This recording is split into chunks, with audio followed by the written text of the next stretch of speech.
اس کے بعد انہیں اللہ نے تورات عطا فرما دی۔ تو اسی طریقے سے وہاں 40 دن کا معاملہ ہوا حضرت موسیٰ علیہ السلام کے ساتھ۔ اس کے بعد الواح دے دی گئی، جو پتھر کی تختیاں تھیں ان کے اوپر جو احکام عشرہ ہیں، دی 10 کمانڈمنٹس، جو بنیاد ہے۔ جیسے میں نے کہا کہ سورہ بقرہ جو ہے شریعت محمدی کی اساس ہے، تو شریعت موسوی کی اساس وہ 10 کمانڈمنٹس ہیں، جو کہ پتھر کی سلوں پر لکھی ہوئی دی گئی ہیں حضرت موسیٰ علیہ السلام کو کوہ طور۔ اب پیچھے کیا ہوا؟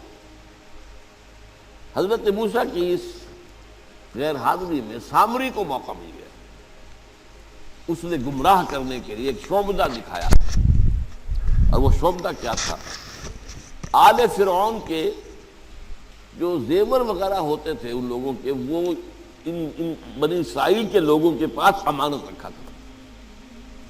یعنی انہیں بھی اندازہ یہ تھا یہ اسرائیلی جو ہیں یہ بددیانت نہیں ہے، یہ جو ہے اس کے اندر جو ہے وہ نہیں کریں گے کوئی خیانت، خائن نہیں۔ بہرحال چونکہ حضرت ابراہیم کی اولاد تھے، حضرت یعقوب کی اولاد تھے، تو چاہے اور ان میں خرابیاں آ گئی ہوں گی، لیکن یہ کہ یہ اندازہ انہیں تھا کہ یہ امین لوگ ہوتے ہیں، تو ان کے پاس امانت رکھی ہوئی۔ جب وہ نکلے وہاں سے وہ ساری چیزیں بھی ساتھ لے کر آ گئے۔ اس کو کہا اس نے سامنے نے کہ یہ پھینک دو، یہ تو نجس ہے، تمہارے لیے جائز نہیں۔ اس حد تک تو بات ٹھیک ہوئی۔ پھر ان کو پگھلا کر اور ایک بچڑے کی شکل بنا لی، اور اس کے اندر ایسا کچھ میکینزم رکھا کہ اس میں سے ہوا گزرتی تھی، اندر سے کھوکھلا تھا، تو آواز ایسی آتی تھی جیسے کہ بچڑا ڈکرا رہا ہو۔ اس نے کہا یہ ہے تمہارا خدا۔ یہ موسیٰ کو تو مغالطہ لگا ہے، اس غلطی فہمی کے اندر وہ پڑ گئے ہیں، کہاں گئے ہیں، کس خدا کے پاس گئے ہیں، یہ خدا تو یہ ہے تمہارا خدا، اسے پوجو۔ بہرحال وہاں کچھ لوگ جو ہے کافی بڑی تعداد میں لوگوں نے پرست شروع کر دی۔ اب جب اللہ نے بتایا اے موسیٰ تمہاری قوم پیچھے فتنے میں پڑ چکی ہے، اور اس کی بھی ایک عجیب بات ہے، بتائی دوں آپ کو کہ حضرت موسیٰ کے لیے جو اللہ نے وقت معین کیا تھا کوہ طور پر آنے کا، آپ اس وقت مقرر سے پہلے پہنچ گئے۔ شوق اللہ نے ایکسپلینیشن کال کی، یہ سورہ طٰہٰ میں موجود ہے۔ ما اعجلک عن قومک یا موسیٰ، موسیٰ یہ تم اپنی قوم کو چھوڑ کر جلدی کیوں آ گئے؟ ابھی تو وہ وقت معین نہیں آیا، کیوں آ گئے؟ اب حضرت موسیٰ تعجب سے کہتے ہیں کہ مجھے تو شاباش ملنی چاہیے تھی کہ تو میرا شوق دیکھ، میرا اشتیاق دیکھ، اور الٹی جو ہے ایکسپلینیشن کال کرنی پڑ رہی ہے۔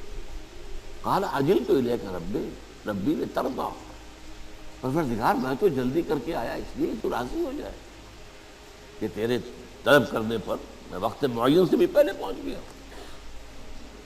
فرمایا نہیں، یہ اجرت جو ہے یہ ایسی خطا ہے تمہاری کہ تم نے در حقیقت جو یہ غلطی کی ہے اس کی وجہ سے سامری کو موقع مل گیا ہے کہ اس نے تمہاری قوم کو اضلھم السامری، سامری نے گمراہ کر دیا۔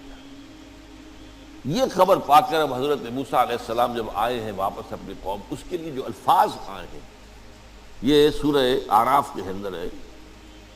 فلما رجع موسیٰ الی قومہ غضبان آسفا، یہ غضبان، یہ غضب کی ایک انتہائی شکل۔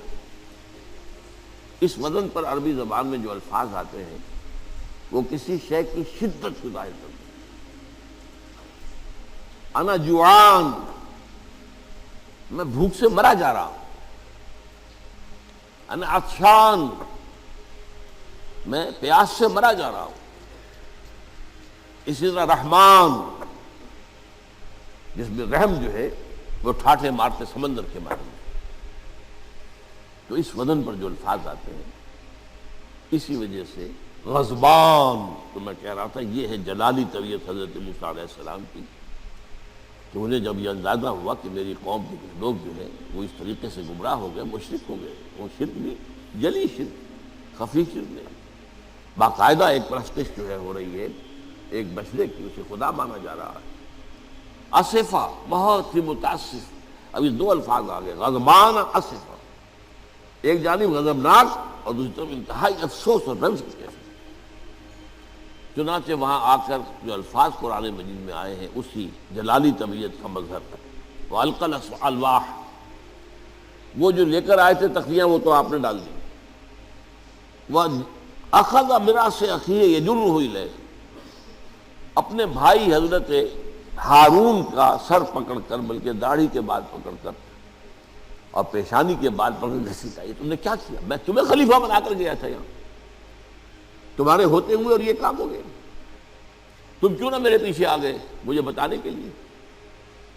بہرحال چونکہ خلیفہ بنا کر گئے تھے، انہیں رہنا تو وہاں تھا، لیکن انہوں نے کہا کہ مجھے اندیشہ یہ ہوا کہ آپ یہ کہیں گے کہ تم نے بنی اسرائیل میں تفرقہ پیدا کر دیا، اس لیے میں نے برداشت کیا، کیا کرنا، روکتا رہا میں، لیکن یہ کہ میں نے ان کے درمیان جو ہے کوئی بہت بڑا قدم نہیں اٹھایا۔ لیکن بہرحال اس کے بعد جو قدم اٹھایا گیا وہاں پر وہ فیصلہ کیا گیا کہ 12 قبیلوں میں سے ہر قبیلے کے جتنے لوگوں نے یہ شرک کیا ہے اسی قبیلے کے لوگ جو توحید پر قائم رہے ہیں وہ اپنے بھائیوں کو قتل کریں اور ذبح کریں۔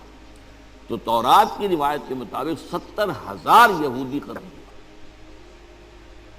اور یہیں سے قتل مرتد کی سزا اسلام میں یہ قتل ہے۔ یہ سب بات لوگ کہتے ہیں جو منکرین حدیث ہیں آج کل اور روشن خیال ہیں، اور جو اپنی روشن خیالی کا جو سند لینا چاہتے ہیں مغرب سے، تو مغرب کا تصور تو یہ ہے کہ یہ انسانی حقوق میں سے ہے، ایک مسلمان ہے اسے اگر عیسائیت پسند آ گئی عیسائی ہو جائے، اس کا حق ہے، کیونکہ مجرم تو نہیں۔ یہ تمہاری شریعت میں یہ کہ قتل کر دیا جائے، یہ تو در حقیقت جو بنیادی حقوق ہے انسان کے اس کے خلاف ہے۔ اسی طریقے سے ایک مرد اور ایک عورت رضامندی سے زنا کرتے ہیں، آپ کو کیا اعتراض ہے؟ جو ان کا حق ہے، ہاں مائنر نہ ہو، چھوٹے نہ ہو، نابالغ سے زنا نہ کیا گیا ہو، جبر نہ کیا جائے، جبر کریں گے وہ مجرم ہو جائیں گے، لیکن اگر رضا کے ساتھ باہمی رضامندی سے وہ کرتے ہیں یہ زنا تو کوئی جرم نہیں ہے، ان کی مرضی ہے۔ تو یہ سارا تصور جو ہے حقوق انسانی کا جس طرح کا ایک مبالغہ آمیز تصور دنیا میں ہو گیا ہے، اس کی روح سے ہمارے ہاں بھی جو لوگ ہیں جو انہی کو ماڈل بنا رہے ہیں اب، تو وہ کہتے ہیں کہ جناب قرآن میں کہاں ہے مرتد کی سزا، اس طرح قرآن میں کہاں رجم کی سزا؟ تو یہ جان لیجیے کہ یہ دونوں سزائیں حضور نے اپنی سنت کے ذریعے سے نافذ کی ہیں، لیکن اخذ کی ہیں تورات سے۔ ظاہر بات ہے کہ حضور سے پہلے جو شریعت موسوی تھی وہ لاگو تھی، یہودیوں کے لیے شریعت موسوی تھی، آج تک بھی ہے۔ عیسائیوں کے لیے بھی حضرت مسیح یہی کہہ کر گئے تھے کہ یہ نہ سمجھنا کہ شریعت موسوی کو ختم کرنے آیا ہوں میں۔ Law of Moses, don't think I have come to destroy law. This law of Moses will be applicable to you. وہ تو سینٹ پال نے ختم کیا، اور آج کی عیسائیت جو ہے یہ عجیب مذہب ہے جس میں کوئی قانون ہے ہی نہیں۔